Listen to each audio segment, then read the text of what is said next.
Aloha, it's Joe Pardavila. This is the Forbes Books podcast, and you've probably listened to a lot of conversations with VCs and angel investors. But this week, we're looking into a unique firm that works primarily with large corporations like Fortune 500 companies and manage their venture capital investment funds. Today's guest is David Horowitz, the co-founder and CEO of Touchdown Ventures, who has a very interesting side gig. No, he's not an Uber driver. He's a board game inventor. Dave, how are you? Joe, great to be here. Thanks for having me. I'm doing great. Good. Well, welcome to the show. And I guess I want to start with some really high-level question here. You've been doing venture capital for decades. I don't mean to age you, but I'm curious. You are aging me, I though, guess by I saying did. that. You're right, I did. I apologize. But without doing it intentionally, why VC? Like, I'm always curious about folks in your field that are very successful, you're high-performing people, and you're attracted to venture capital. Why? It's just so fun dealing with a company, especially at the earlier stages, that has an idea and working with that entrepreneur and helping that entrepreneur see their idea come to life, helping them execute the idea, helping grow that business, and ultimately, hopefully turning it into either a public company or a company that could eventually be acquired by a larger player. I mean, it's so gratifying to be involved at that point. And that's what gets me super excited about venture capital. And a friend of mine does VC out in San Diego, and he loves working with entrepreneurs, but he's frustrated by the failure rate. As a VC, I'm sure you're very familiar with the fact that, and there's all sorts of dire statistics of, most startups fail within 3 years, 80% in 2 years. So they're really, it's not easy out there for the entrepreneur in the startup space.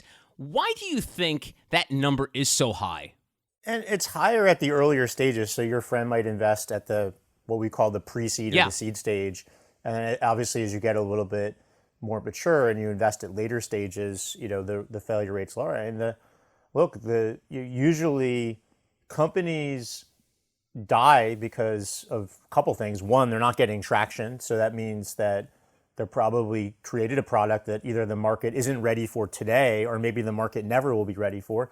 Or two, they run out of money and they can't fundraise. So where you can obviously de-risk yourself is, doing that research, doing that homework, making sure that there is a market for the product, and doing as much due diligence and analysis that you can, and then obviously finding people that could help you fundraise. And the best people that could help you fundraise are your existing investors. So, and actually those first investors in your venture fund are so critical because they're going to help you de-risk the business, and the first point I mentioned, and they're going to help make introductions so you could raise capital. And that's why the quality of the investor that you take is so important. And without aging you, you've been doing this for a couple of decades. No, I'm kidding. But you've been doing this for so long. What's your success radar like? When you meet an entrepreneur or a startup CEO, is there something that like clicks in your brain that's more gut reaction as opposed to data and analytics? I mean, obviously all that plays in a part, but how is your initial sort of like gut reaction when it comes to meeting these folks? Yeah, so our strategy, which probably worth talking about at Touchdown Ventures, is a little bit different. And even going back, my background is I helped start Comcast Venture Fund. So I've always been on the corporate VC side of investing, which is investing on behalf of corporations. And so typically when I was at Comcast and now what I do at Touchdown, we work with specific companies. There's specific sector areas that we've identified. And so that tends to really help refine the types of companies we're looking at, the space. So we already, in a lot of ways, we're being proactive and trying to find companies that fit that thesis. And so for us, it's really about understanding, how those entrepreneurs are really executing against their milestones. And so that really, I think, in a lot of ways, makes our life a little bit easier because there's almost a known set of what the types of company we're looking for. Now we have to find out who the best company in that space is that we want to invest in, if that makes sense. Yeah. And what is that struggle like in terms of someone who's so experienced and knows how the game works, of your gut and data? I kind of joked about it. It was all one big soup that you mix together. But do you ever look at some data points and be like, data point's not great, but I feel like there's something here. Yeah, I think there's two elements of it. So we like to do some benchmarking. So when was that company founded? How many years have they been in operation? And we might look at our portfolio or other companies that we've seen and, what side of metrics, how many customers, how much revenue they have. And so that's the data element of I call it benchmarking, of based on the fact that this company is 3 years old, we can look at other companies that are 3 years old and say, how do they compare to to other companies that we've invested in. So that's one analysis that we like to do. And then, at the end of the day, you really are betting on people. You're betting on management team. That really is what, from my experience. And while I would say some of that's gut, we can do things like references. We talk to, generally, obviously there are some founders that are coming right out of college, but more often than not, they have other work experience. They work with other companies. They may have started with other companies. So we're going to do, our own, kind of reference checking and our own, background work on, what those people are like and what their strengths and weaknesses are. And ultimately it comes down to how likely are they going to succeed at executing this business, which is effectively, when you're, after you make the investment and you're on the boards of these companies, your number one job is you're determining whether that CEO as a fiduciary to the shareholders is the right CEO or the right management for this company. And that's what you have to assess pre-investment, and ultimately that's what you have to assess post-investment. And you made the reference to what you're doing with Touchdown Ventures now. And is it too sort of simple to say that you're a middleman between small companies and large companies? That's the impression I get from Touchdown Ventures. Is that accurate? It's more complicated than that. I mean, I know, David. I'm from North Jersey. I oversimplify everything. Is that the super simplified version of what you guys do? Yeah, in the super simplified version, the way I would articulate it is we have a partnership with a corporation. We work with multiple corporations, but for a given corporation, and we work together to do two things. One, we work to them to build a strategy of, going back to the point I made earlier, and what types of startup companies would be relevant for that corporation to not only invest, but potentially partner with, and then go out and execute that. So go out and find those startups, do the due diligence, and then ultimately manage that portfolio of investments. So it's pretty hands-on in terms of the, what I would call the fund management, the fund FUND, which is also fun FUN, right? Management of what we do, which is, like any venture capital fund manager, which is to, deploy the capital and to, make sure you're making good investments. The thing that really also differentiates us, if you work for what we would call an institutional investor, so not a corporate investor, your entire job is to just make money. And as a corporate investor, which is really what Touchdown is, when we're working on behalf of these large corporations, we need to make money also. That's really important to us and how we've set up these funds. But we're also trying to bring access to innovation and startups to these corporations, which is almost a secondary, kind of benefit of the model that we've created, which is why, part of the reason why corporations value doing activities like, the venture capital investing. What's the competition like for in your space for capital funds for large corp? Is it heated? I mean, what's it like? Because you're the first person I ever spoke to that deals with this in this kind of VC structure. So how competitive is it? Yeah, we kind of pioneered this model. We were really the first company that launched that said, we can be your partner and help you manage. So historically, if a corporation wanted to do this, they'd have to go out and ultimately identify and hire people. And we saw that there were a limited number of people like myself that came out of Comcast that had this experience. And so we felt like it was an interesting opportunity to create a firm like Touchdown Ventures. That's why. So we're very unique in from that perspective. Our really biggest competition is a company, instead of partnering with us, building their own team, which is a great option, but they have to get comfortable with the time it takes to find those people, and they have to retain them in what's been a very obviously competitive and job market that we're in right now. And you've been very humble during this conversation because you don't just deal with corporations, you deal with mega corporations like the Kellogg's and T-Mobiles of the world. What's it like cracking that nut? And like you said, you were breaking ground with this sort of venture. What was it like to be able to get, find your way into that room, where it happens from the Hamilton song, How was that? We've been very lucky. We have a very good reputation in the marketplace, so people tend to referring us. So when a corporation like the ones you mentioned say, we are thinking about launching a corporate venture fund, and they go out and start doing their research, a lot of the roads lead to us. Corporations have said 10 people have told me to reach out to Touchdown, and that's how we found you. And so once they do that, it really establishes our credibility. And then once we're in the room that happened, the Hamilton reference, obviously we can impress them with the experience that we have. I mean, we've started and operated, probably more of these corporate venture funds than anyone. So there's real world-class experience. I think for big companies, they really value that, and that's obviously how we've been able to. And I always say this is the riskiest form of investing. We're dealing with early stage companies. The failure rate, to your point, is high, and so having professionals that are the most experienced, which is ultimately what Touchdown is really reduces the risk of the riskiest form of investing. Are you able to share any of the wins? Because I'd love to give some context as to some of the stuff you're investing in. Or maybe it's more of like, can you do like an imaginary type deal of how it works, like with a big company, investing in a startup? Yeah, I mean, without naming names, Okay. We've a couple of great examples where we've done an investment on behalf of one of the corporations, and then the startup that we invested in ended up becoming a major supplier to help this particular company launch a new product in the market. And in that particular case, I think it generated hundreds of millions of dollars of new revenue to the corporate, which is really significant. So we have a lot of examples like that. We've had a couple of examples of companies that we found through our venture capital process, and they were so strategic to the corporation that the corporation said, you know what, I might actually want to buy this company instead of invest. What we normally do is minority venture capital investment. And so we actually have had a couple of those situations that have happened since we started Touchdown.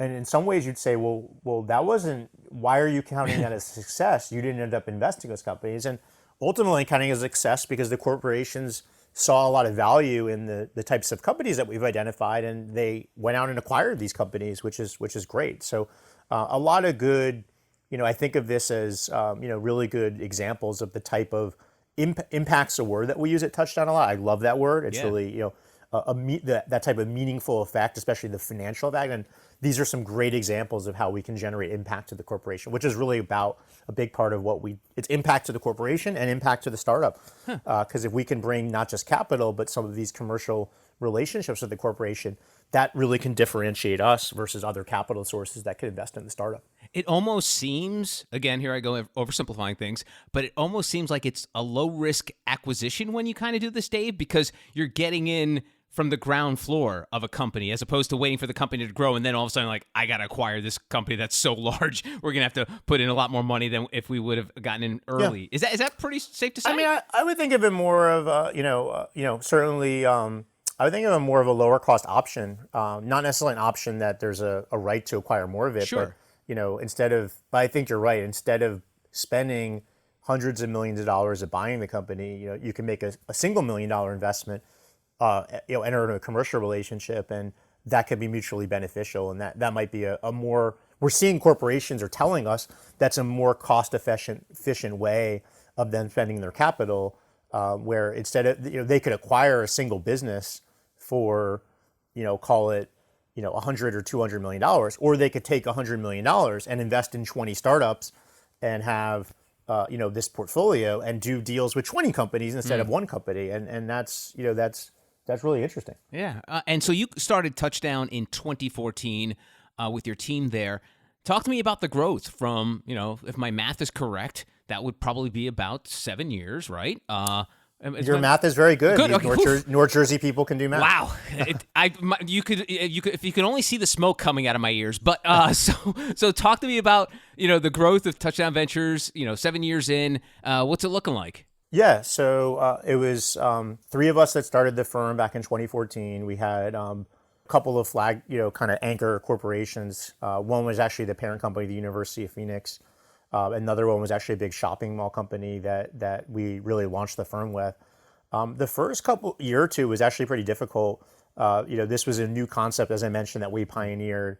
And then back in 2016, so about 5 years ago, we ended up launching the partnership with Kellogg's. And you could tell, that really gave us a lot of credibility. It has ended up being a great partnership for both Touchdown and Kellogg's. And I would say, since then, we've usually on average have added somewhere between 2 to 3 new corporations each year. So today we're working, I think, just over 15 corporations that we're doing venture capital investing for. We have almost 50 people on the Touchdown team right now, and managing hundreds of millions of dollars of venture capital investment, which is really exciting. And you mentioned it earlier, David, about the fact that you've become sort of a word of mouth company. Do you even have to go and search out the big fish, or is the big fish swimming up to you guys in Philadelphia?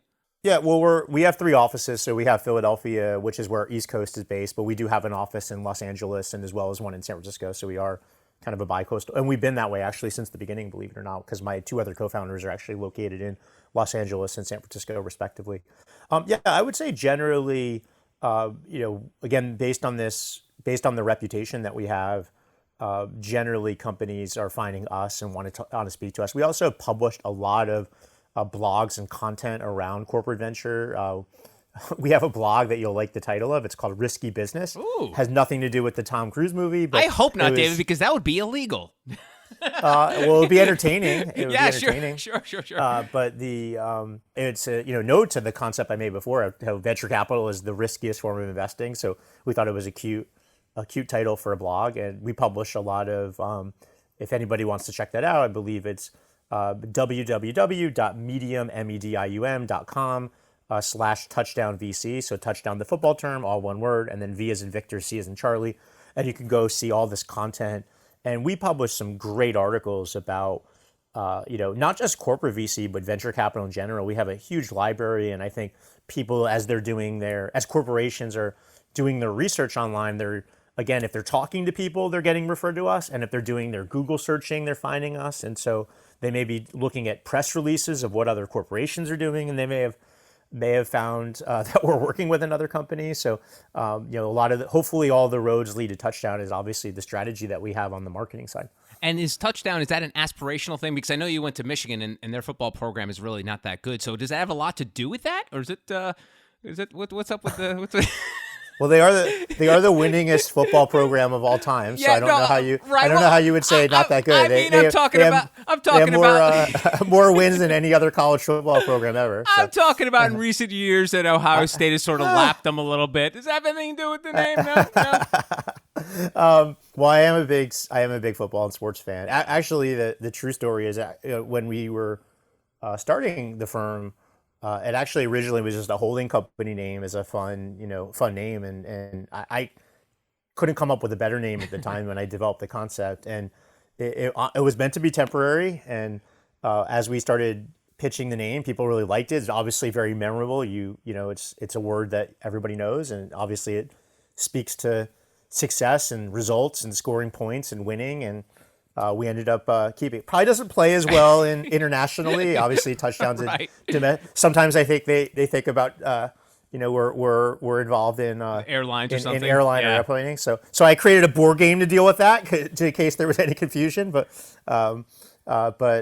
all kidding aside, it was meant to be temporary. But we're very happy with it. It's been a great name. And you mentioned your board game, and I wanted to talk to you before I let you go.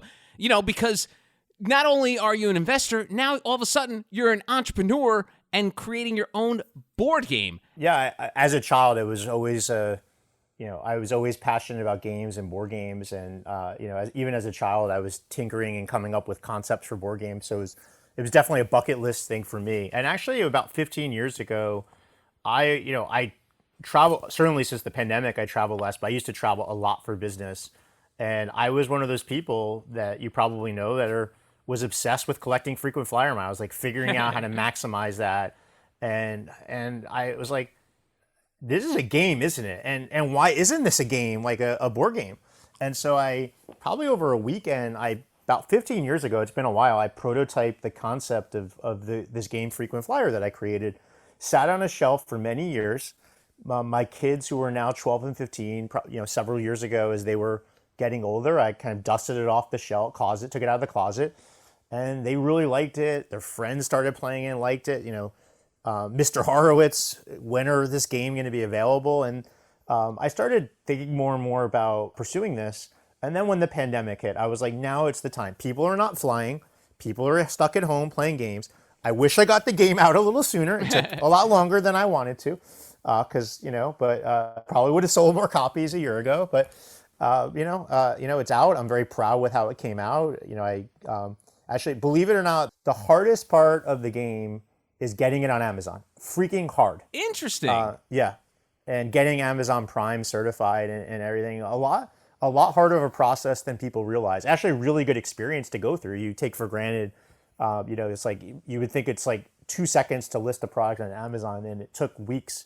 But it's been a good experience, and now it's available for sale on Amazon. And I created my own website, frequentflyergame.com, where you can buy it, and so far it's selling well and getting nice coverage from not only people that cover board games. We were just mentioning a lot of holiday gifts for this year and top family board game lists, and we're also getting coverage from the travel industry. People saying, because obviously it kind of crosses over between a family board game and something that would obviously be of interest to, the travel and business travel community, since it's a game about, frequent flyer earning and collecting frequent flyer miles. Interesting. And so let's do a little role play here, Dave, because usually you have the entrepreneurs pitching to you. So you and I are trapped in the elevator, and I want to hear your elevator pitch for the frequent flyer board game. How would you describe it to me? If we're trapped in the elevator, we got maybe 5 to 10 minutes, we're stuck in there waiting for the fire department to let us out. What is the frequent flyer board game? Well, I always think for an entrepreneur, you should always tune your pitch to the audience. So I'd probably want to know whether you have children. Is actually a pretty interesting fact for this particular game. Okay. And in this imaginary scenario, I have 3 kids, Becky, Steve, and Tristan. And what are their ages? Becky is 8, Tristan is 12, and Steve is the middle child. He's 10. Perfect. Well, you've got, this game is for 8 and up, so Okay. it's a board game. It's not only a fun game, but it's also education and family friendly. So it's a game that has a map of the United States. There are 20 cities. You will pick a city to start with, and it's a race. The first person to visit all the other cities and return whatever they pick their home city is the winner. And every time you fly between 2 cities, you're in frequent flyer miles. So fun game, a lot of strategy of how you decide whether to use your miles, whether there's an option of going coach or first class. And it's educational. There's for your youngest, there will be some challenges around learning math and adding miles and subtracting miles. And probably for your older children, more education around the map of the United States, the distances between the cities. And so definitely would emphasize in that elevator meeting the educational elements of the game. Obviously, if you didn't have kids, then I'd probably focus more on, this is like traveling for business and, just like the thrill of traveling and earning frequent flyer miles, but put into a board game. That's the nice part about this game, Joe. It's a game that you could play with your family, or if it's 2 adults can play. And, there's not many games out there that 2 adults would have as much fun playing as, a family of 4. And I think I've cracked, the secret code here with this particular game of kind of crossing over, multiple demographics. Excellent. And I'm sure as someone who has a product on Amazon, as you mentioned, have you done the deep dive and looked at the nasty place they call the review section? Oh, yeah. Yeah. and what's been the overwhelming consensus from the folks on the Amazon? Every person has reviewed it 5 stars. So basically, he's saying it's a lot of fun. They're really enjoying it. One of the other nice things that we did, actually, if you think about most board games, obviously there's some games that are short and some are long. But one of the nice things about Frequent Flyer is we came up with this concept of, the right way to play is the first person to visit all of the 20 cities. But in the rules, it clearly states, if you're a little short on time, pick whatever number of cities you want. It could be the first to visit 5 cities. That might be a 15-minute game.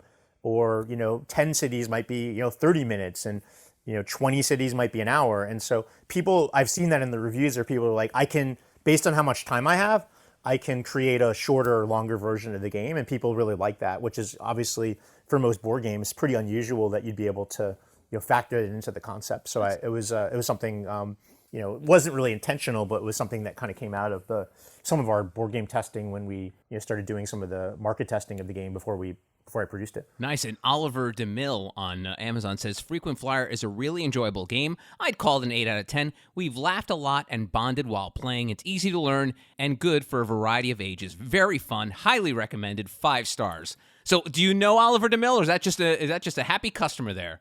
Happy customer. Actually, Amazon has a pretty cool program called Vine, where if you give your game out to people like Oliver, they'll review it for you. So he's so I don't think he actually paid for the game, because I think he's a Vine reviewer. But basically, he's kind of he does this for kind of new product companies, like an independent reviewer. So it's not like exactly. Yeah, oh, excellent. That's like great. a secret shopper type of thing, exactly for Amazon. That's fantastic. And we talked about that you're getting 5-star reviews. What's your family think about this? Because, like you said, you've been sitting on this board game for 15 years, almost literally. What do they think about it? I'm like, wow, dad or husband or brother or sister, whatever. Like, are they like, wow, I can't believe you actually did it?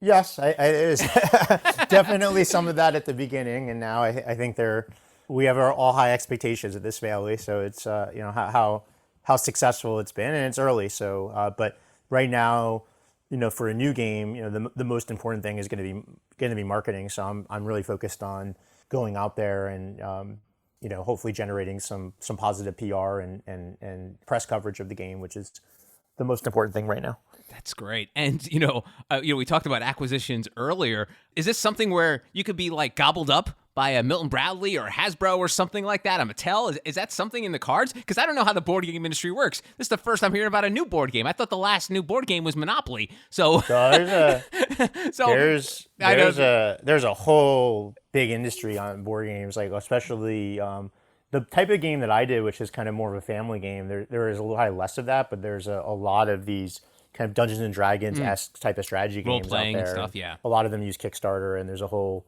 lots of communities focusing on those types of games. Look, I think great companies get bought, not sold. So if somebody knocks on the door, you talk, but otherwise you just got to go keep executing and keep focusing on the business. So and who knows, maybe. I think what's nice about this particular game is there's probably a few different, there's board game companies.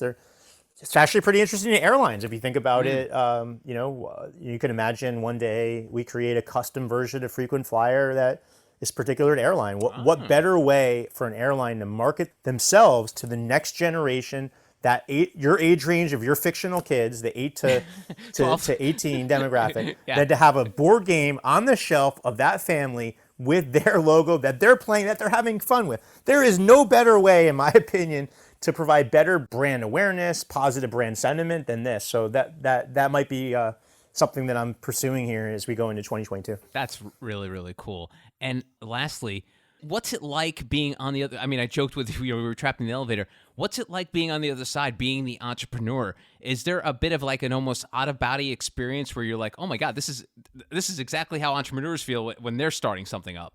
Yeah, no, it's a great point. I mean, it's really hard. It's sometimes it's 2 steps forward, 1 step back, and I'm challenged because I've got this day job, and I'm obviously really focused on that, and that's where my attention really is. So I think it's even harder. I would almost say what I've learned is it's really hard to do this successfully, as a side project. So my expectations are, I think I would be much further along in terms of, some of the other ideas that I have, certainly the sales if I was focusing on this full time. But the best thing, that I've also learned, and I really believe this is, I haven't raised any money for this. I don't plan to. I think that if this business works, it should self-sustain itself. And I say that as a venture capitalist because oftentimes, but I think there might be a point where, okay, this is, I know exactly how I'm going to turn this from a very small business to a big business. That's when I should start thinking about seeking investment. And I'm not there yet, obviously, on this game. But I think about that in terms of, you asked me to put myself in the shoes of startups, which is, try to go ahead and try to take it as far as you can and to the point where, because it's amazing how many entrepreneurs want to raise capital before they've really validated whether there's a market for their product. So go figure it out yourself. That's kind of what I'm doing. I'm figuring out whether there's a market for the product. I'm seeing that there is, but there's a lot more work I have to do to get to where I want to get to. Awesome. Well, his name is David Horowitz. He's the co-founder and CEO of Touchdown Ventures and the creator of the Frequent Flyer board game. It's been a blast talking to you, David. Thanks for being such a great sport, and I wish you the best of luck with Touchdown and Frequent Flyer. Well, thank you so much. I really enjoyed the conversation, Joe, and thanks for having me today. You're very welcome, and that's it for this edition of the Forbes Books Podcast. If you enjoyed the show, make sure you take a second to subscribe so you automatically get new shows when they drop. Also, if you have a minute, I would love if you left us a review so more amazing entrepreneurs like yourself can discover the show. And please, don't forget the golden rule and treat others as you want to be treated. Thanks for listening. Until next time, adios. This has been a production of Forbes Books Radio. Find out more at ForbesBooksRadio.com.